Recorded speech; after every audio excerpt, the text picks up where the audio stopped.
الحمد لله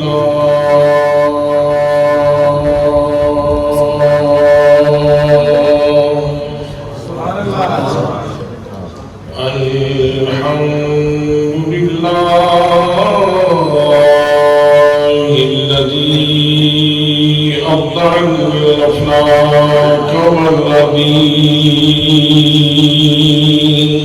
سبحان الله سبحان الله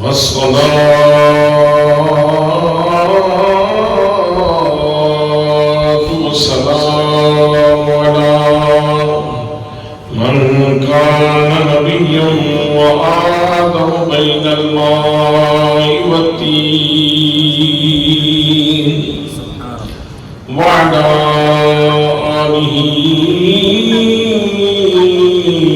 وأصحابه أجمعين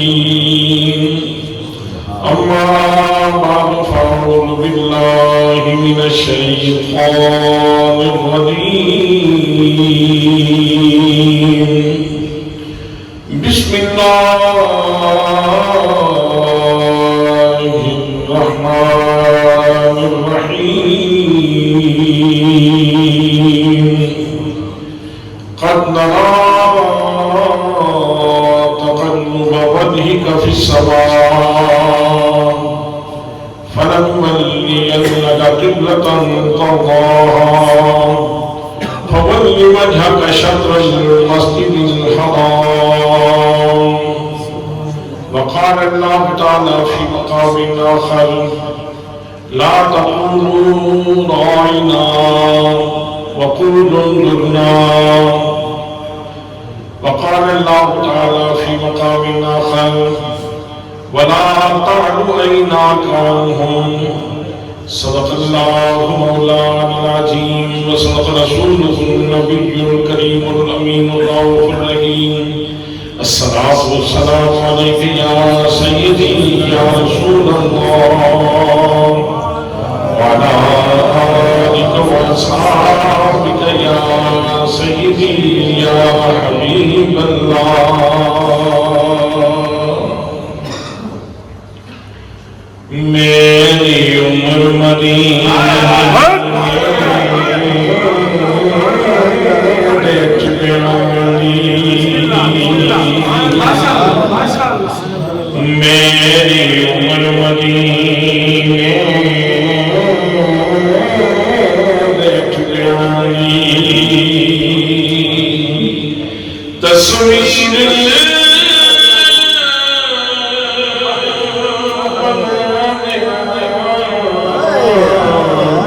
گزر گئی میری عمر مدینہ دیکھ بیانی تصویر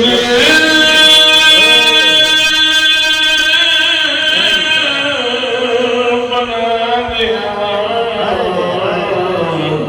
گزر گئی سرکار مجھے کر کر کے سرکار مجھے کر کر کے میری وہاں گزر گئی سرکار مجھے کر کر کے میں چل وظیفے نہیں کیتے مگو میں چل وظیفے نہیں کیتے کوئی کیتیاں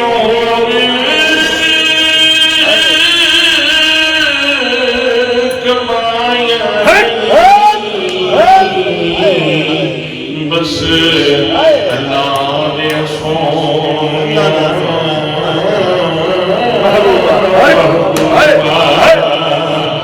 بس اللہ دے سونا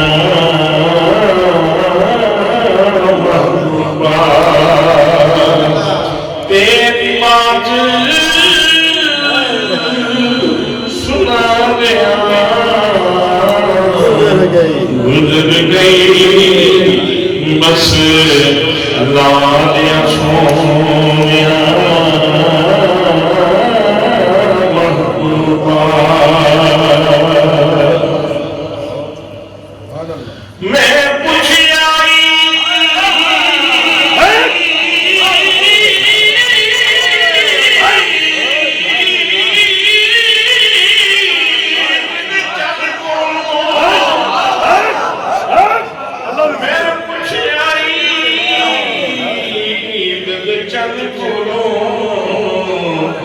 کدی تمید منائی او سکیا میری زندگی وچ ایک ایو جئی رات بھی آئی وچ مڑ کے ربے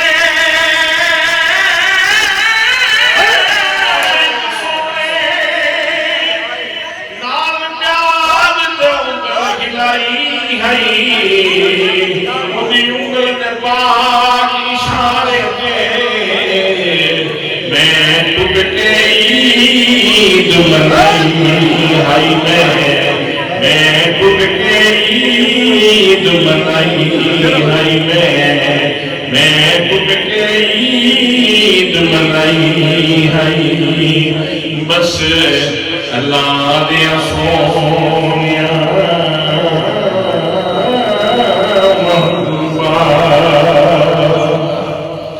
چتاوے بداوسی چتاوے بداوسی آقا کی دنیا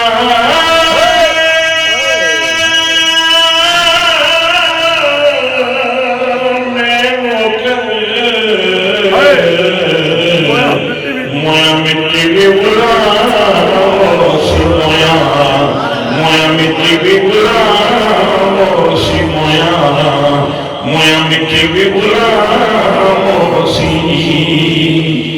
بس اللہ دیا سونیا محبوبہ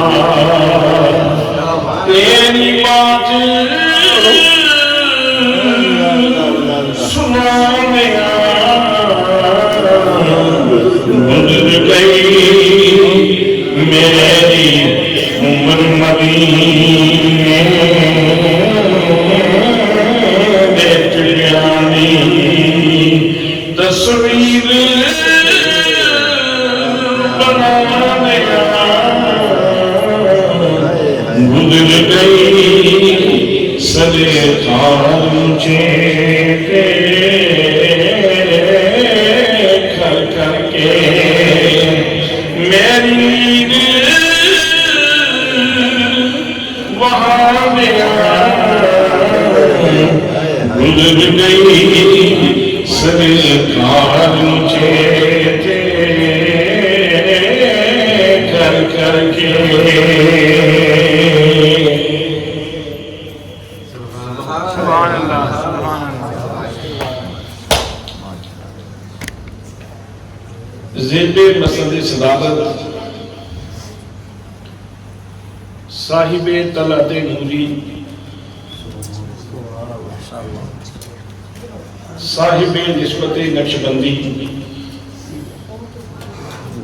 جنابی حضرت صاحب راجہ محمد ذیشان نواز گوری صاحب دامت برکاتکم العالیہ گلے سرسبز گلشن سادات آل نبی اولاد علی سیادت پناہی جناب حضرت قبلہ پیر سید محمد اعظم علی شاہ صاحب دامت فیوزکم العالیہ میرے انتہائی کرم فرما انتہائی مہربان بہت محبت فرمانے والے مقتدر محتشم ذی وقار ذی احترام علماء کرام معززین علاقہ، برادران اسلام، برادران طریقت، برادران محبت، السلام علیکم ورحمۃ اللہ وبرکاتہ۔ آج کی یہ مجلس نور، یہ محفل سعید، عرس حضرت محمد مصطفیٰ صلی اللہ علیہ وآلہ وسلم کے عنوان سے انعقاد پذیر ہے۔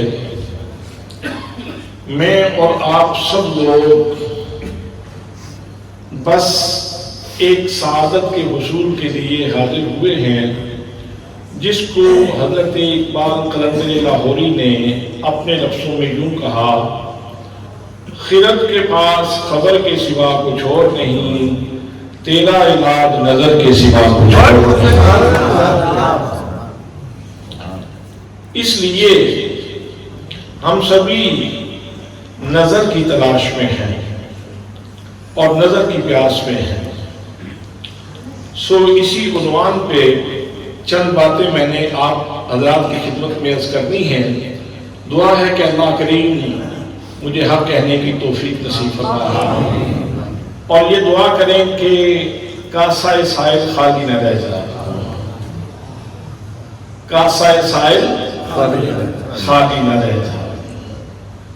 ایسا نہ ہو کہ آپ سبھی لوگ تو ذوق میں ہوں اور کہیں یہ مسکین اس ذوق کی دنیا سے فارغ نہ ہو۔ اللہ آپ سب لوگوں کو اس نظر کی سوغات نصیب فرمائے۔ میں جس نظر کی بات کرنا چاہتا ہوں، برادران اسلام، اس معمور ہستی میں، اس چرخ نیل و فری کے سائبان کے نیچے اللہ نے حضرت انسان کو اپنی قدرت کے شاہکار کے طور پر پیدا فرمایا، حسن و جمال کی ثروت نصیب فرمائی، ظاہر کو نوازا، اور باطن کے لیے بھی آرائش کا پورا انتظام کیا، لیکن اس کے لیے انسان کی منشا کے اوپر بات ڈال دی اور کہا: وَهَدَيْنَاهُ النَّجْدَيْنِ، ہم نے دونوں راستے دکھا دیے ہیں، اب اپنے باطن کو کتنا آراستہ کرنا ہے یہ تو نے خود کرنا ہے۔ صورت عام طور پر مطلب عرض کر رہا ہوں کہ اللہ کریم نے اس انسان کو پیدا کر کے پھر اس کی رشد و ہدایت کا انتظام فرمایا، اور اس میں بھی دو خوبصورت تسلسل اللہ کریم نے جاری فرمائے۔ ایک تسلسل تو یہ ہے کہ اللہ کریم نے انبیاء و رسول اس کائنات میں مبعوث فرمایا، اور دوسرا حسین تسلسل یہ پیدا فرمایا کہ اللہ کریم نے بطور دستور زندگی، بطور منشور حیات تمام نبیوں کو صحائف اور کتابیں عطا فرمائیں۔ جتنے انبیاء کرام تشریف لائے ان کے سینوں میں بھی ہدایت تھی اور ان کے صحیفوں میں بھی ہدایت تھی۔ اللہ کریم نے اپنے نبیوں کو صحائف کے لیے نوازا، منتخب کیا، ان کو صحیفے عطا فرمائے، لیکن ان سب کے لیے قاعدہ یہ تھا کہ جو بھی صحیفہ اللہ نے نازل فرمایا ابتدا سے لے کر انتہا تک ایک ہی بات، یک بار کی نازل فرما دیا۔ جناب سیدنا حضرت ابراہیم علیہ السلام کے صحیفے ایک ہی دفعہ نازل فرما دی۔ جناب حضرت داؤد علیہ السلام پہ اترنے والی کتاب زبور ایک ہی دفعہ نازل فرما دی۔ جناب حضرت موسیٰ علیہ السلام کے اوپر اترنے والی کتاب تورات ایک ہی دفعہ نازل فرما دی، یک بار کی نازل فرما دی۔ جناب سیدنا حضرت عیسیٰ علیہ السلام کے اوپر اترنے والی کتاب انجیل ایک ہی دفعہ یک بار کی نازل فرما دی۔ یہ تمام نبیوں میں یہ تسلسل جاری رہا، لیکن جب میرے اور آپ کے آقا حضور نبی کریم صلی اللہ تعالیٰ علیہ وسلم کی باری آتی ہے تو اللہ کریم نے اس نظم میں تبدیلی پیدا فرما دی، اس تسلسل میں تھوڑی سی تبدیلی پیدا فرما دی۔ اپنے محبوب سے فرمایا: پیارے محبوب، ہم آپ کے اوپر ساری کتاب ایک دفعہ نازل نہیں فرماتے بلکہ ہم اس کو نجمن نجمن آہستہ آہستہ دھیرے دھیرے تھوڑی تھوڑی کر کے کتاب نازل فرمائیں۔ حضرات محترم، باقی جتنی کتابیں اتری ہیں یک بار بھی اتری ہیں، لیکن قرآن مقدس 23 سالوں میں اترا ہے۔ 23 سالوں میں تقریباً اللہ کریم نے نازل فرمایا۔ اگر تھوڑی سی آپ قرآن مقدس کے اوپر توجہ فرمائیں گے تو راز کھل جائے گا، بات منکشف ہو جائے گی، حقیقت کھل جائے گی کہ آخر راز کیا تھا۔ وہ 23 سالوں میں اللہ کریم نے قرآن مقدس کو کیوں نازل فرمایا؟ حضرات محترم، جب ہم قرآن مقدس کا مطالعہ کرتے ہیں تو یہ بات واضح ہوتی ہے کہ باقی کتابوں میں اللہ کریم نے فقط دستور و منشور دینا تھا، سو ایک ہی دفعہ کتابیں نازل فرما دی، لیکن قرآن مقدس میں اللہ کریم نے دستور و منشور بھی دینا تھا اور ساتھ ساتھ اپنے نبی کی اداؤں کو محفوظ بھی کرنا تھا۔ اس لیے فرمایا پیارے حبیب، جیسے جیسے تیری ادا بدلتی جائے گی ویسے ہی ہماری صدا بدلتی جائے گی۔ نعرہ تکبیر، نعرہ رسالت، نعرہ حیدری، نعرہ حیدری۔ جیسے جیسے تیری عادت بدلتی جائے گی ویسے ہی ہماری آیت اترتی جائے گی۔ حضرات محترم، یہ دعویٰ بلا دلیل نہیں ہے، اس کے اوپر 20 درجنوں اس کے اوپر آیات پیش کی جا سکتی ہیں۔ میرے اور آپ کے آقا حضور نبی کریم صلی اللہ علیہ وسلم نے چادر دی۔ دوستان محترم، کون ہے جو چادر نہیں لیتا؟ کون ہے جس کو سردی نہیں لگتی؟ میرے آقا کریم صلی اللہ علیہ وسلم نے چادر لی۔ اور لوگوں، میں بھی چادر استعمال کرتا ہوں، آپ بھی چادر استعمال کرتے ہیں۔ کتنی مخلوق ہے چادریں لینے والی، لیکن کسی کی چادر کو اس طرح پروٹوکول نہیں دیا گیا۔ جب نبی کریم صلی اللہ علیہ وسلم کی شانوں کے اوپر چادر آتی ہے، جب میرے آقا کی خدمت کی سعادت اس چادر کو نصیب ہوئی تو اللہ کریم نے اس چادر کو موضوع گفتگو بنا لیا۔ فرمایا یا ایھا المزمل، اور میرے چادر والے محبوب۔ میرے دوستو، موضوع کلام تو کچھ اور تھا، کہنا تو میرا دل کچھ اور چاہتا تھا۔ موضوع کلام کیا ہے؟ نبی مکرم صلی اللہ علیہ وسلم راتوں کو عبادت کرتے ہیں، سجدے کرتے ہیں، اپنے رب کی بارگاہ میں قیام فرماتے ہیں۔ میرے آقا کی پنڈلیاں سوج گئی، پاؤں متورم ہو گئے۔ اللہ کریم نے اپنے محبوب صلی اللہ علیہ وسلم کو مخاطب کیا۔ انداز تخاطب دیکھیں، رب فرماتا ہے، فرمایا یا ایھا المزمل، اور میرے چادر والے محبوب۔ بحیثیت مخلوق چادر میں ناز کرتی ہوگی، شکر ہے تیرے کندھے پہ آنے کا، شکر ہے تیرے کندھوں کو چومنے کا شرف نصیب ہوا ہے، تیرے کندھے چومنے کی سعادت نصیب ہوئی ہے کہ آج حریم کبریا میں میری باتیں ہو رہی ہیں، حریم ناس میں، حریم کبریا میں میری باتیں ہو رہی ہیں، اور اللہ کریم میری بات کر رہا ہے۔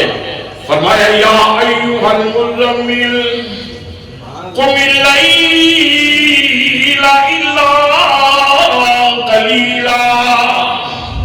فرمایا وہ چادر پوش محبوب، رات کو قیام کیا کرو مگر تھوڑا کیا کرو نا۔ قیام کیا ہے؟ عبادت۔ قیام کیا ہے بھائی؟ سارے بولے قیام کیا ہے؟ اور انسان کو، جن کو اللہ نے کس لیے پیدا کیا؟ جن و انس کو میرے رب نے عبادت کے لیے پیدا کیا ہے۔ وَمَا خَلَقْتُ الْجِنَّ وَالْإِنسَ إِلَّا لِيَعْبُدُونِ، میں نے جنوں اور انسانوں کو اپنی عبادت کے لیے پیدا کیا ہے۔ حضرات، کسی کی عبادت کے لیے اللہ نے اس طرح رخصت نہیں عطا فرمائی جیسے اپنے محبوب کو جو ہے وہ اسپیشل سلوک کیا جا رہا ہے۔ فرمایا قم اللیل الا قلیلا، اے میرے محبوب گرامی، رات کو قیام کیا کرو مگر تھوڑا کیا کرو نا، نصفہو اب انقص منہ قلیلا، اے میرے محبوب گرامی آدھی رات کر لیا کرو یا آدھی رات سے بھی کم کر لو، لیکن مجھے معلوم ہے تمہیں گھٹانا گوارا نہیں ہوگا، تم کو اپنی امت کو بھی سبق دیتے ہو، اپنی امت سے بھی کہتے ہو ان تعبد اللہ کانک تراہ وَإِن لَمْ تَكُنْ تَرَاهُ فَإِنَّهُ يَرَاكَ، کہ اللہ کی عبادت ایسے کیا کرو جیسے تم اپنے رب کو دیکھ رہے ہو۔ اور اگر یہ تصور نہ بن سکے تو کم از کم اتنا تصور تو رکھو کہ میرا رب مجھے دیکھ رہا ہے، میرا رب مجھے دیکھ رہا ہے، تو محبوب تمہیں گھٹانا گوارا نہیں ہوگا۔ لے میرے پیارے محبوب، اگر گھٹانا گوارا نہیں ہے اوزد علیہ، محبوب گھٹانا گوارا نہیں ہے تو بڑھا لو، آدھی رات کرو تو تمہاری مرضی، آدھی رات سے کم کرو تو تمہاری مرضی، آدھی رات سے زائد کرو تو تمہاری مرضی۔ حضرات محترم، تمام نبیوں کی سیرتیں پڑھ لو، جناب آدم علیہ السلام کے لیے ضابطہ یہ ہے، اے آدم علیہ السلام عبادت بھی میری اور مرضی بھی میری، جناب نوح عبادت بھی میری اور مرضی بھی میری، جناب عیسیٰ عبادت بھی میری اور مرضی بھی میری، جناب نوح کی فری عبادت بھی میری اور مرضی بھی میری، جناب یوسف عبادت بھی میری اور مرضی بھی میری، جناب یونس عبادت بھی میری اور مرضی بھی میری، جناب یحییٰ عبادت میری اور مرضی بھی میری، جناب زکریا عبادت بھی میری اور مرضی بھی میری، جناب موسیٰ عبادت بھی میری اور مرضی بھی میری، جناب عیسیٰ عبادت بھی میری اور مرضی بھی میری۔ لیکن جب اپنے محبوب کی باری آئی فرمایا محبوب عبادت میری ہوگی لیکن مرضی تیری ہوگی۔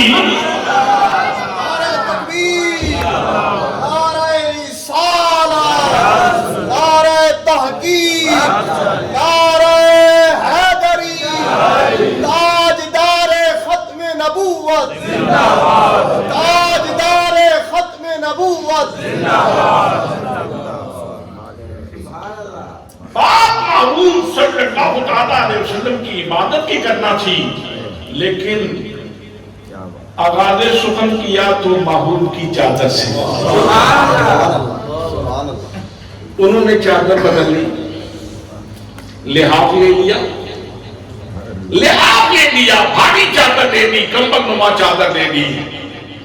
میرے آقا کریم صلی اللہ علیہ وسلم نے جب لحاف لے لیا، اب حریم کبریا سے پیغام آتا ہے یا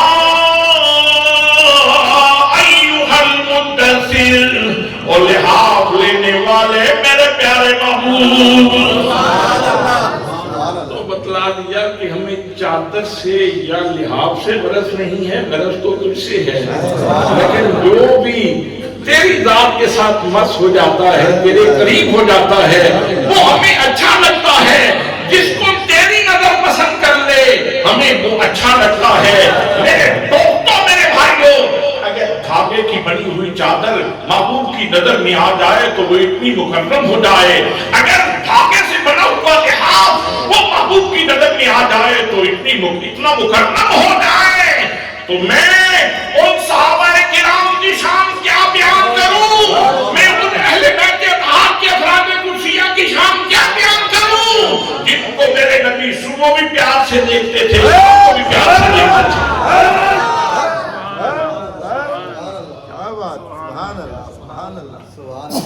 تو جیسے جیسے میرے نبی کی ادا بدلتی ہے، مولا کریم کی صدا بدلتی ہے۔ آپ ایک حوالہ اور بیان کروں، میرے آقا کریم صلی اللہ علیہ وسلم مسجد قبلتین میں نماز پڑھا رہے ہیں۔ جن لوگوں نے مسجد قبلتین دیکھی ہے ان سے پوچھئے، ابھی قاری صاحب بتلا رہے تھے کہ میں ابھی مدینے سے آیا ہوں، مجھے فرما رہے تھے کہ تو نے مدینے والی نعت سنانی ہے، میں ابھی مدینے سے آیا ہوں اور تم میری آنکھوں میں رہے ہو۔ اور وہاں تم نے آنکھوں میں رکھا تو اب آپ ہماری آنکھوں میں جچے ہوئے ہیں۔ حضرات محترم، مسجد قبلتین ہے، ایک قبلہ اس طرف ہے، ایک قبلہ اس طرف ہے۔ میرے آقا کریم صلی اللہ تعالیٰ علیہ وسلم نماز پڑھا رہے ہیں اور ابھی اس وقت منہ بیت المقدس کی طرف تھا، منہ بیت المقدس کی طرف ہے۔ نماز پڑھاتے پڑھاتے قلب اقدس میں سبحان اللہ، اس قلب اقدس کے تقدس کے صدقے جاؤں جس میں اتنے پاکیزہ خیالات جنم لیتے ہیں کہ وہ خیالات بھی اللہ کریم کو بھا جاتے ہیں۔ سبحان اللہ۔ نماز پڑھاتے پڑھاتے چہرہ مبارک کو اوپر کیا، اللہ، سبحان اللہ، پھر چہرہ مبارک کو نیچے کر دیا، پھر اوپر کیا، پھر نیچے کیا۔ یہ ادا ہے پیارے مصطفیٰ کی، اور یہ صدا بھی سنو پیارے خدا کی۔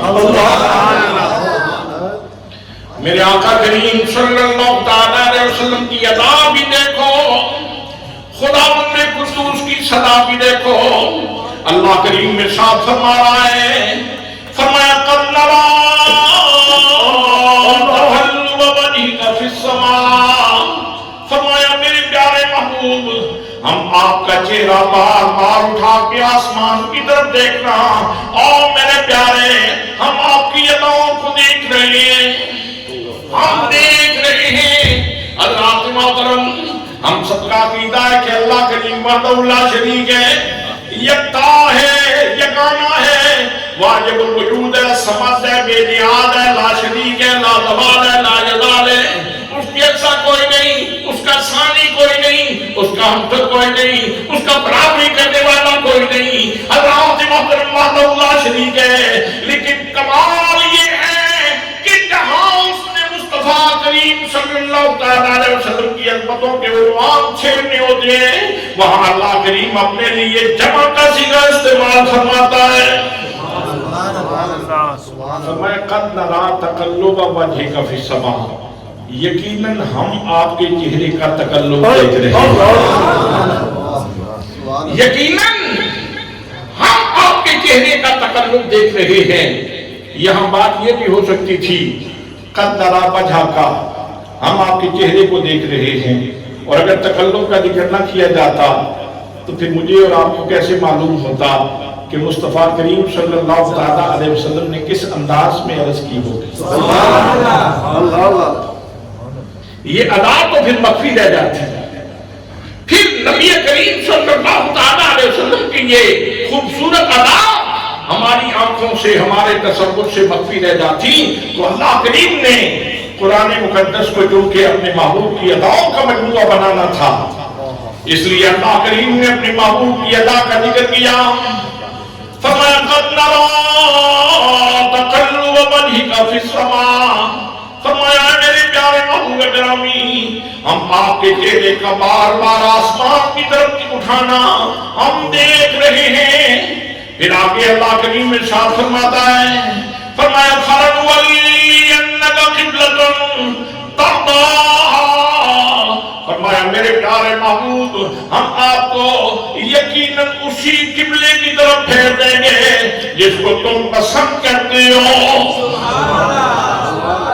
علماء کی پوری کہکشاں موجود ہے، ان سے پوچھئے یہاں قبلۃ اللہ کریم نے نکرہ ذکر فرمایا ہے، نکرہ ذکر فرمایا ہے، اور اس سے پہلے فَلَنُوَلِّيَنَّكَ لام تاکید، نون تاکید ثقیلہ، تاکیدیں لگا لگا کے فرمایا جا رہا ہے کہ ہم آپ کو اسی قبلے کی طرف پھیر دیں گے۔ قبلہ نکرہ ذکر فرمایا اور اس کی صفت ذکر فرمائی ترضاہا، جس کو تم پسند کرتے ہو، جس کو تم پسند کرتے ہو۔ یہاں ایک محبت کی بات عرض کروں، ابھی آپ ذکر کر رہے تھے اللہ ہو، اللہ ہو، یہ کیا ہے؟ اسی سے متعلق یہاں یہ نقطہ بھی ذہن میں رکھیں، اصل میں حضرت سائیں توکل شاہ امبالوی رحمۃ اللہ تعالیٰ علیہ نے یہاں لکھا، فرماتے ہیں کہ تحویل قبلہ کی وجہ کیا ہے، اور محبوب نے بار بار چہرہ کیوں اٹھایا تھا اور کیوں درخواست پیش کی تھی. کبھی بول کے سوال کیا جاتا ہے اور کبھی ادا میں سوال کرتا ہے، اور پھر یہ محب اور محبوب، وہ محب بھی ہے محبوب بھی ہے اپنے محبوب کا، تو وہ ادائیں جانتا ہے اپنے محبوب کی، اور ان کے اندر جو پیار ہے اس کو بھی جانتا ہے، اور اس کے اندر جو لطافت ہے اس کو بھی جانتا ہے. اور حضرات محترم سائیں توکل شاہ فرماتے ہیں کہ اصل میں حضور صلی اللہ تعالیٰ علیہ وسلم نے یہ چہرہ بار بار اٹھا کے جو درخواست کی تھی، تخیل میں بن بولے جو گزارشات پیش کی تھی، اصل میں وجہ یہ ہے کہ یہ جو قبلہ ہے کعبہ،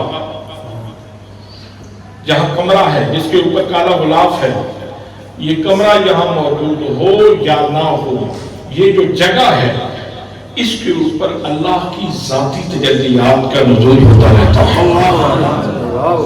اس جگہ پہ اللہ کی ذاتی تجلیات کا نزول ہوتا ہے. ایک ہے صفاتی تجلی، لیکن یہاں ذاتی تجلیات کا نزول ہوتا ہے. اور حقائق کی دنیا میں توجہ ہے،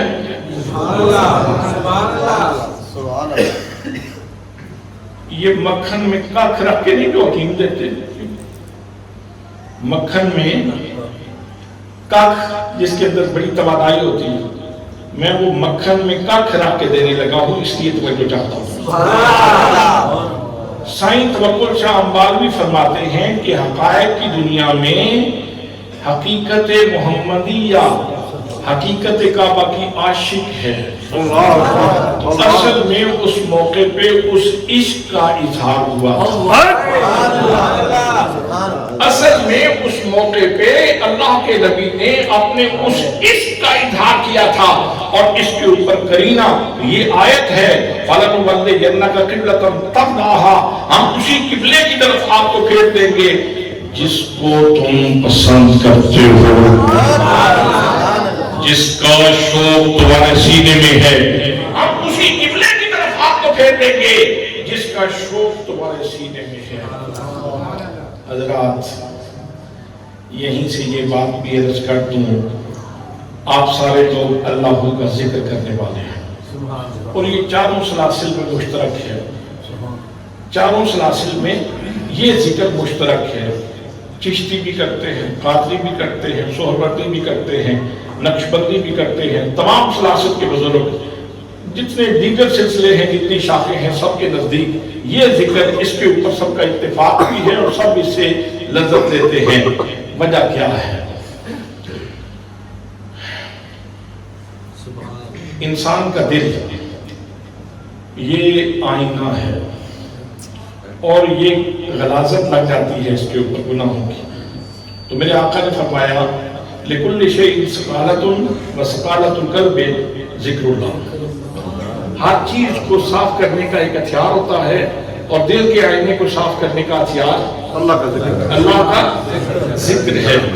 اور جب یہ سیٹل ہو جاتا ہے تو پھر اسی کا یہ فرمان ہے کہ میں زمین و آسمان میں نہیں سماتا، لیکن جب چاہتا ہوں تو تیرے دل میں ڈیرا لگا ہوتا ہے. پھر کیفیت یہ ہوتی ہے نحنو اقرب کہندہ وہ بیڑے ساڑھے آیا، نحنو اقرب کہندہ وہ بیڑے ساڑھے آیا. حبل ورید دی سیک بچھا کے میرے اندر ڈیرا لایا. حبل ورید دی سیک بچھا کے میرے اندر ڈیرا لایا. اللہ ہو کیا ہے؟ ہو اصل میں ہوبا ہے، یہ ضمیر ہے ہوبا، اور یہ اللہ تعالیٰ کی ذات کے اوپر دلالت کرتی ہے. حضرات محترم، اور ہوبا کا مطلب ہوتا ہے وہ، تو اس کا مطلب یہ ہے کہ ذکر کرتے کرتے اللہ اللہ کرتے کرتے وہ نظر آیا مجھے، اور وہ میں جب میں گم ہوا تو تو نظر آیا مجھے. اللہ اللہ اللہ اللہ اللہ اللہ اللہ اللہ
اللہ کرتے کرتے اللہ نظر آیا مجھے. کیا بات. اور روم میں جب میں گم ہوا تو نظر آیا مجھے. کیا بات. سیر دریا کر کے دیکھی, آب دریا پی کے دیکھ, آب دریا پی کے دیکھا, عین دریا ہو کے دیکھ. حضرات محترم, ہوا ضمیر ہے اور ہوا کا معنی ہے وہ. اس کا مطلب یہ ہے لب کے, وہ ہے, وہ ہے, وہ ہے, وہ ہے, وہ ہے, وہ ہے. اللہ اللہ کرتے کرتے وہ نظر آیا مجھے, اور وہ میں جب میں گم ہوا تو تو نظر آیا مجھے. تم بڑے کام کے ہو. جب پتلا بنایا آدم کا, پتلا, فرشتے آئے زیارت کے لیے, شیطان بھی آیا, اسد کا شکار ہو چکا تھا تھوڑا بہت ابھی, تو پتلا دیکھ کے نا, دیکھتا آپ کے سجے کبے کوئی نہیں, یہ ہڈیاں دی مٹھ ہے. لیکن جب یہاں پہنچا, یہ کوٹری خاص ہے, یہ جو جگہ ہے اس کی یہ خاص ہے, یہ جگہ خاص ہے. وہ اس دن گھبرا گیا تھا اس کی یہ جگہ دیکھ کر.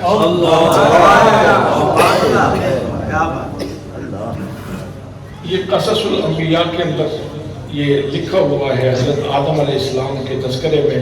اگر کوئی دوست دیکھنا چاہے تو وہاں سے دیکھ لینا. میں نے وہ لطافت کے لیے، لطافت طبع کے لیے، آپ کے ذوق کی لطافت کے لیے عرض کر دیا۔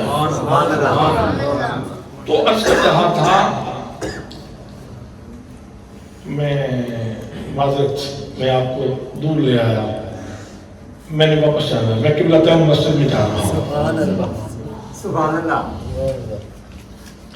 میں قبلتین مسجد میں آپ کو لیے جا رہا ہوں جہاں میرے آقا نماز پڑھا رہے ہیں۔ سبحان اللہ، سبحان اللہ۔ اور نماز پڑھاتے پڑھاتے میرے نبی کی ادا ہے۔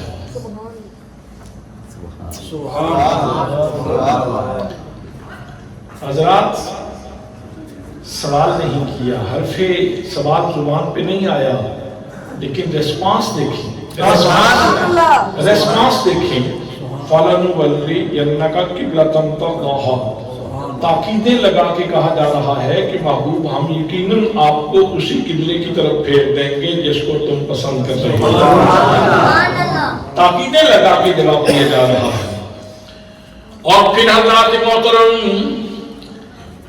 یہ بھی فرما دیا، محبوب انتظار کیوں کرواؤں؟ فرمایا فَوَلِّ وَجْهَكَ شَطْرَ الْمَسْجِدِ الْحَرَامِ، فرمایا ہے میرے محبوب گرامی، میرے محبوب چہرہ پھیر لو، چہرہ پھیرنا تمہارا کام ہے، قبلہ پھیرنا میرا کام ہے۔ حضرت پیر میرے علی شاہ صاحب رحمت اللہ تعالیٰ علیہ کی وجد میں آئی، فرماتے ہیں پانی روڑ دیتا، پانی روڑ دیتا، ایک تیری ویکھ دے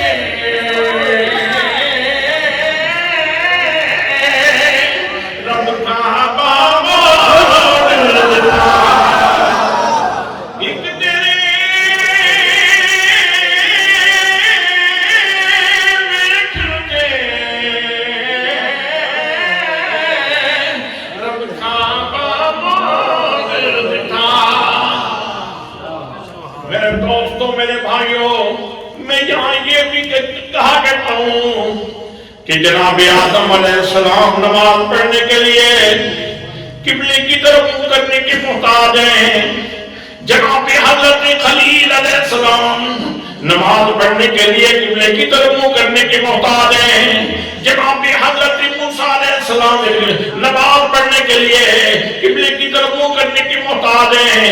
جناب عیسیٰ علیہ السلام نماز پڑھنے کے لیے قبلے کی طرف منہ کرنے کے محتاج ہیں۔ صحابہ کرام نماز پڑھنے کے لیے قبلے کی طرف منہ کرنے کے محتاج ہیں۔ اہل بیت اطہار نماز پڑھنے کے لیے قبلے کی طرف منہ کرنے کے محتاج ہیں۔ لیکن لوگوں یاد رکھو، قبلہ پڑھنے کے لیے نگاہ مصطفیٰ کا محتاج ہے۔ اللہ زندگی دے، اللہ زندگی دے۔ یاد رکھیں، کیا بات۔ قبلہ عبادت تو اب وہی رہے گا جس کو میرے نبی نے پسند کیا، جس کے ساتھ میرے نبی نے الفت کا اظہار کیا ہے، پیار کا اظہار کیا ہے اور مانگ لیا ہے اللہ سے۔ قبلہ عبادت تو وہی رہے گا، لیکن سنو، جس طرف میرے نبی کی نظر ہو جاتی ہے قبلہ محبت وہ بھی بن جاتا ہے، جس طرف نظر فرما دیتے ہیں۔ اور اگر آپ کو یقین نہ آئے تو آپ دیکھ لیں، بے شک ایک شخص ہے، آنکھیں چھوٹی چھوٹی ہیں، ہونٹ موٹے موٹے ہیں، رنگ کالا ہے، معاشرے کا اگنورڈ پرسن ہے، صنادید مکہ برابر نہیں بیٹھنے دیتے، کہتے ہیں ہمارے برابر نہ بیٹھا کرو، اگنورڈ پرسن ہے معاشرے کا، لیکن جب مصطفیٰ کی نظر پڑ گئی،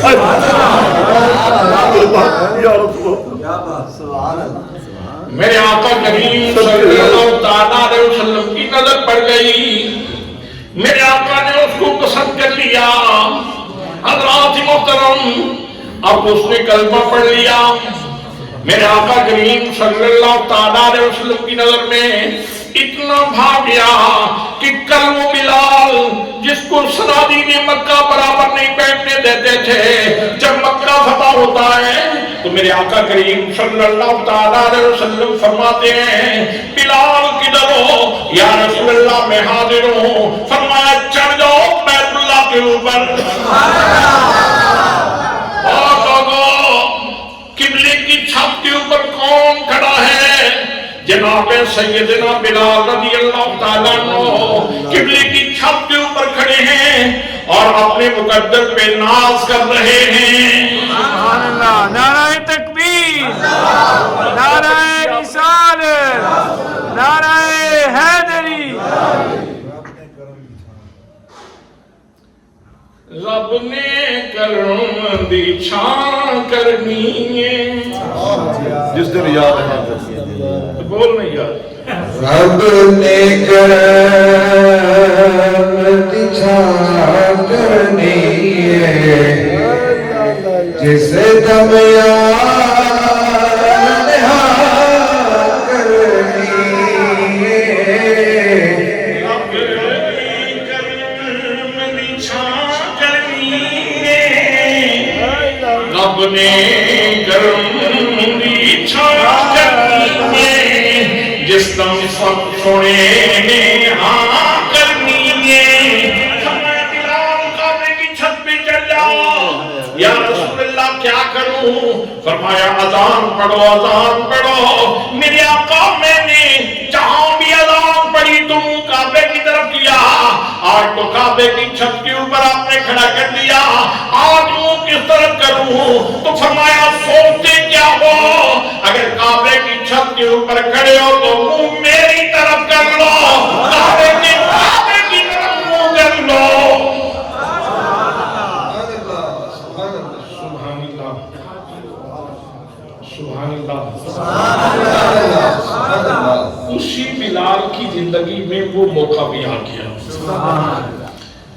ایک سردار آیا اور اس نے آ کے کہا جی میں کلمہ پڑھنے کے لیے آیا ہوں، میرے پاس 1200 یا 1500 بندے ہیں، رائل فیملی سے تعلق ہے، لاڈ ہوں، افسر ہوں، سربراہ ہوں، رئیس ہوں، کلمہ پڑھنا چاہتا ہوں. ایک چھوٹی سی شرط ہے میری، ایک چھوٹی سی میری شرط ہے. کیا شرط ہے؟ کہنے لگا میں چونکہ آخر لاڈ ہوں، رئیس ہوں، سردار ہوں، تو آپ کے پاس یہ جو غریب لوگ بیٹھے ہیں، یہ بلال، یہ صہیب رومی، یہ سلمان فارسی، یہ ابو ذر غفاری، ان لوگوں کو اپنے پاس سے اٹھا دیں، ان لوگوں کو اپنے پاس سے اٹھا دیں تو میں پھر بیٹھوں اور کلمہ پڑھوں. تو ابھی میرے آقا کریم صلی اللہ تعالیٰ علیہ وسلم نے کوئی جواب نہیں دیا، لیکن بلال کے سینے پہ خنجر چل گئے. اتنی ٹھوکریں کھانے کے بعد ایک صاحبان ملا تھا، صاحبان رحمت، اور آج یہاں سے بھی اٹھانے کی باتیں ہو رہی ہیں. یہاں سے اٹھیں گے تو پھر کہاں جائیں گے؟ یہاں سے اٹھیں گے تو پھر کہاں جائیں گے؟ لیکن ساتھ ہی خیال آتا ہے کہ نہیں اٹھائیں گے، بڑے کریم ہیں،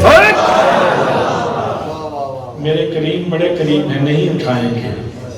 لیکن ساتھ ہی یہ بھی خیال آتا ہے کہ آخر ان کی ذمہ داری ہے لوگوں تک دین پہنچانا، سینے پاک کرنے کے لیے آئے ہیں، لوگوں کی پیشانیوں کو سجدوں سے آشنا کرنے کے لیے، لوگ سجدہ سے آشنا کرنے کے لیے آئے ہیں، یہ فریضہ ہے آپ کا. تو یہ خیالات کی وادی میں حضرت بلال ابھی پھر رہے تھے تو اللہ نے حضرت جبریل امین کو بھیج دیا. جبریل امین آ گئے، پیغام لے کے آ گئے. اللہ کریم نے ارشاد فرمایا ولا فرمایا میرے پیارے محبوب، یہ جو 1200 بندہ لے کے پھر رہا ہے، یہ جو کہتا ہے میں کلمہ پڑھوں گا، لیکن اپنے غریب صحابہ کرام کو اپنے پاس سے اٹھا دو. فرمایا نا میرے محبوب، کلمہ پڑھتا تو ٹھیک ہے، نہیں پڑھتا تو جائے اپنے گھر میں، لیکن محبوب ان غریبوں سے اپنی نگاہ نہ ہٹانا.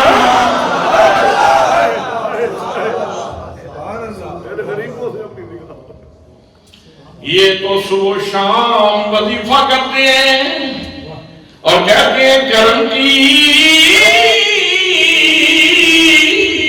ایک نظر مجھ پر خدا رایا رسول اللہ کرم کی ایک نظر مجھ پر خدا رایا رسول اللہ تمہارا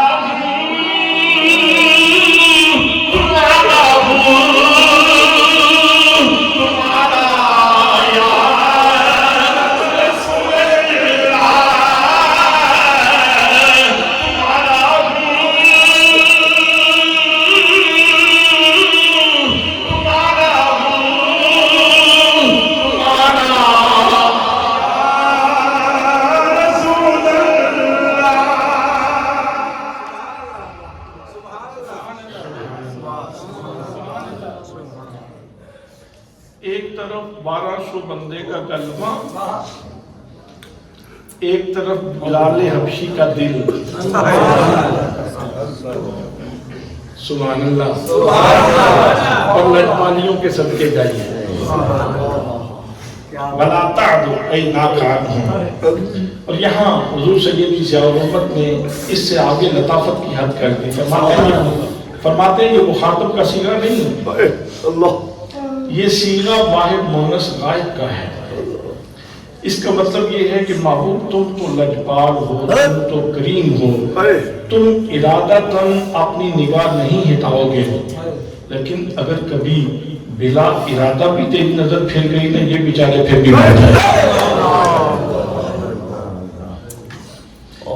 بلا ارادہ بھی اگر تیری نظر دائیں بائیں ہو گئی نا، یہ پھر بھی مر جائیں گے.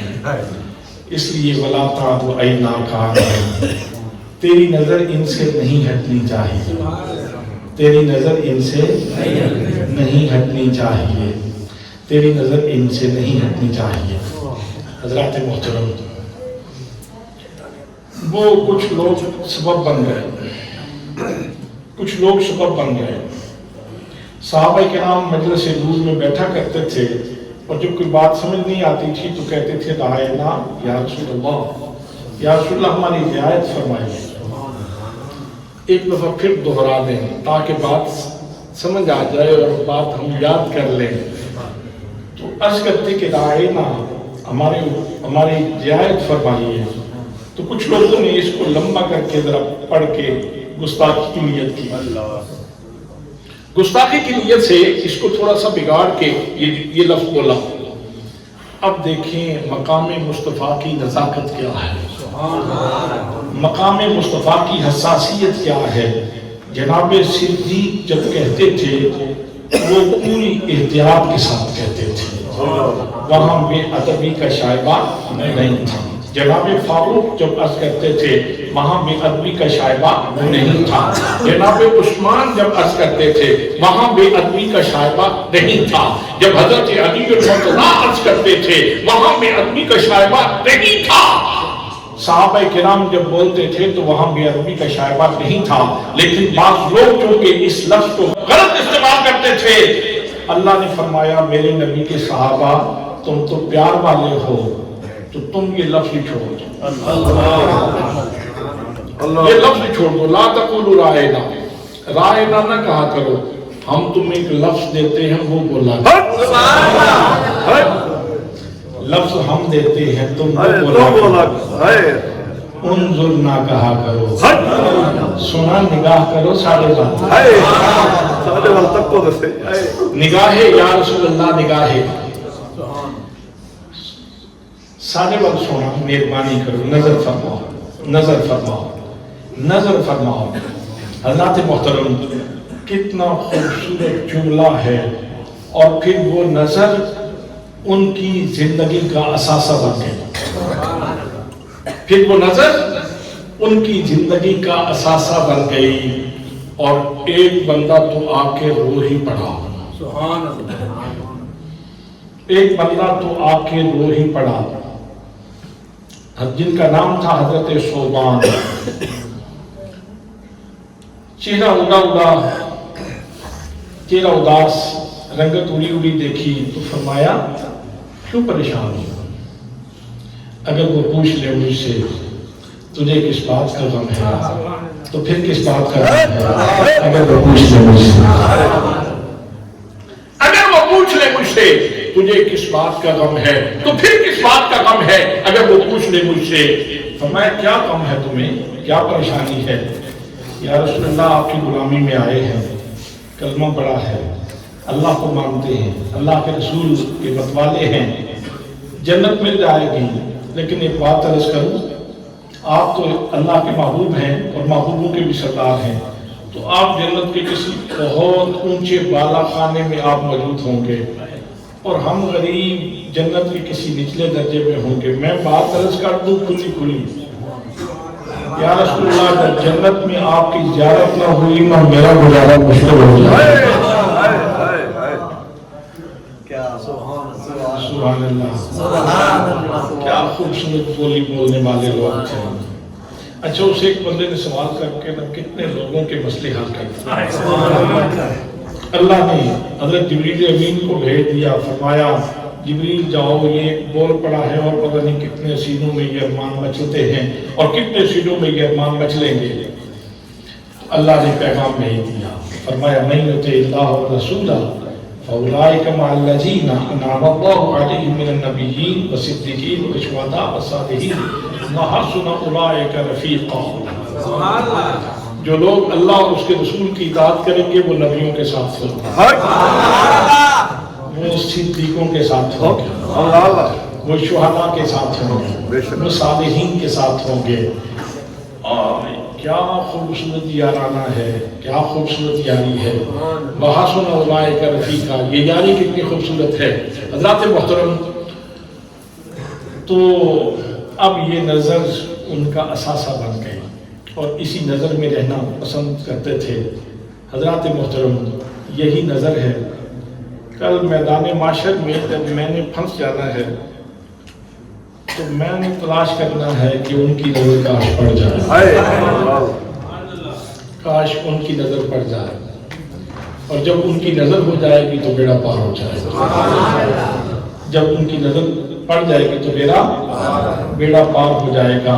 میرے دوستو، میرے بھائیوں، اللہ نے قرآن مقدس کی ان آیات میں یہ بتلایا ہے کہ تنہائی میں بیٹھا کرو، درود پڑھا کرو اور نظر کا سوال کیا کرو، نظر کا سوال کیا کرو۔